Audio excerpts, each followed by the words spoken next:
G'day, Andy from Malt. How you doing? Well, today we're going to meet with royalty. Yes, we're doing the Royal Lochnagar. Now, this distillery was established in 1845 by John Begg.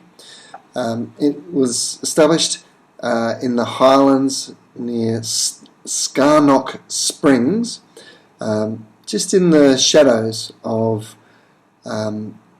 Balmoral Castle, which is where the Queen takes her summer residence, or the King, depending on who's in power. But for when this distillery was established, it was Queen Victoria.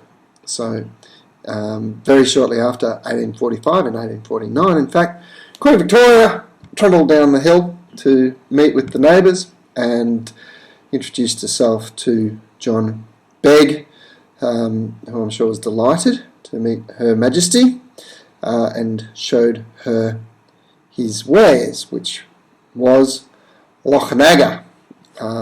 Queen Victoria and subsequent monarchs were so impressed that they bestowed the royal moniker, and it's been Royal Lochnagar ever since.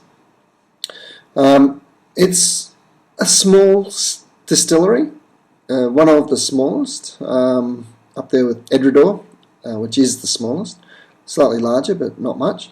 Very much a handmade whiskey. I think there's six employees in the whole place.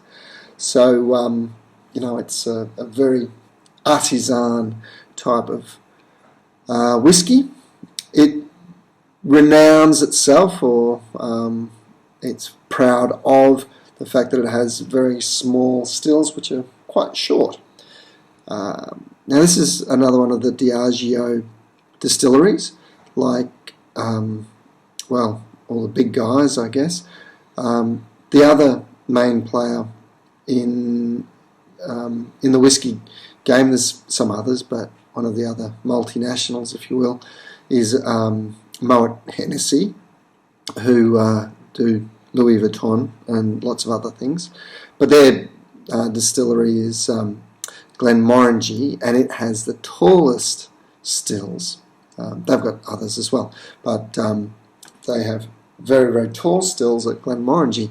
So these guys at Royal Lochnagar, they have short, stumpy stills, by contrast to Glenmorangie, which have very, very tall stills.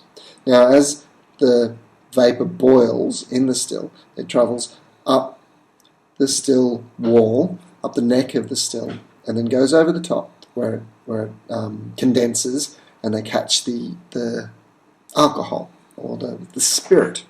So if it's low, you get more a broader cross section of the vapour coming up the neck of the still and then down the other side. But if it's very tall, you're going to get a very minor fraction of those possible volatile compounds that get distilled off.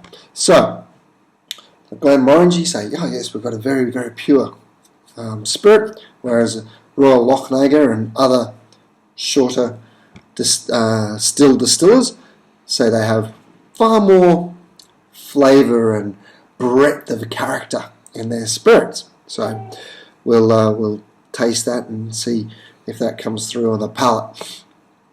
Now this whiskey I did open before because I had a bit of a fail with my previous recording. So I have had a taste of this before, and but not too much. So it's always good to go back and have another dram. But this was, or is, perhaps the mainstay of VAT 69, and is also one of the components in Johnnie Walker Blue Label, as well as being a single malt. So let's have a wee looky.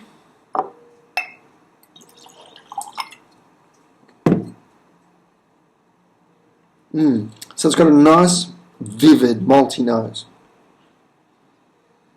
Actually, a little bit more than that. It's kind of like a caramel and Vegemite character.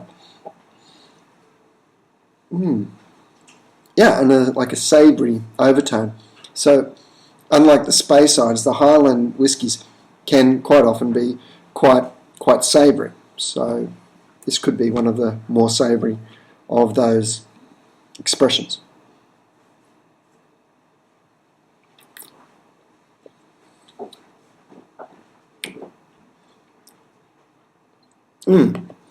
So it does have a very different flavour profile and mouth feel. Really, it's about the feel within your mouth, where you get more of a creamy coating, buttery almost, coating over the mouth. Whereas the really clean spirits tend to be very pure of flavour. This has a much more of a mouth coating character. Which, look, I'm not saying one's better than the other. I'm just trying to describe the difference. And I like this. I really think that particular character is really pleasant. Now, it has kind of a dry finish. It really comes over dry. There's some really nice intensity. There's quite a bit of pepper coming through in the mid palate when you first taste it.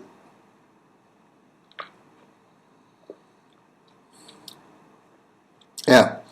So there's like caramel and pepper together. A little bit of licorice as well, perhaps. Not overwhelmingly driven by that fruity, or should I say the barley sugar type character. Doesn't have much of that. It's really quite savoury. It has a real dryness on the palate, and it really the flavour keeps coming through, but it is a really nice dry character. So, the Royal Lochnagar, a Highland single malt in the shadows of Balmoral Castle. Bloody good dram. Cheers.